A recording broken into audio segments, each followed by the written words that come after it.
Assalamu alaikum wa rahmatullahi wa barakatuhu. Barka da zuwa official a Dogonza TV. Hakika wannan tasha ta mu ta official a Dogonza TV. Tasha ce wacce ta ta'allaka akan samu ku sababbin waƙoƙi na mawaƙa da muke da su a wannan zamani. A yau ma dai wannan tasha ta mu mai albarka ta kawo muku wata sabuwar waƙa ta Kawu ɗan Sarki. Hakika na san da yawa mutane za su ji daɗin wannan waƙa ta Kawu ɗan Sarki.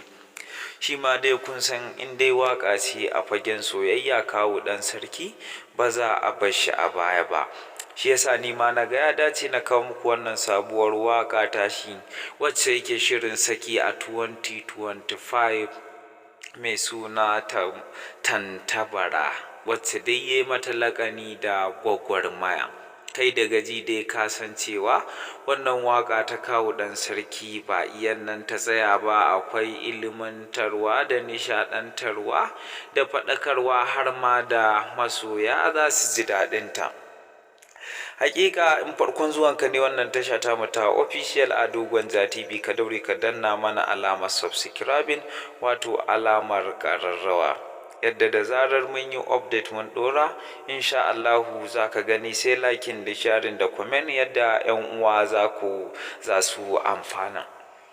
Hakika wannan tasha ta mu ta official a Dogonza TV ba iyan nan ta tsaya ba, tana yawan kawo muku update akan sababbin waƙoƙi da labaran da suka shafi Kannywood da dai sauran abubuwan da suka kamata a kawo muku.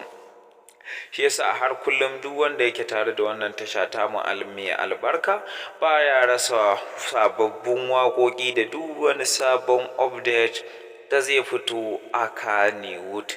Shi yasa na ce ku kasance da official a Dogonza TV. Yadda za ku kasance a cikin wannan tasha ta mu mai albarka shine ku danna mana alamar subscribing, wato alamar ƙararrawa, yadda da zarar mun yi update mun ɗora insha Allahu za ku gani.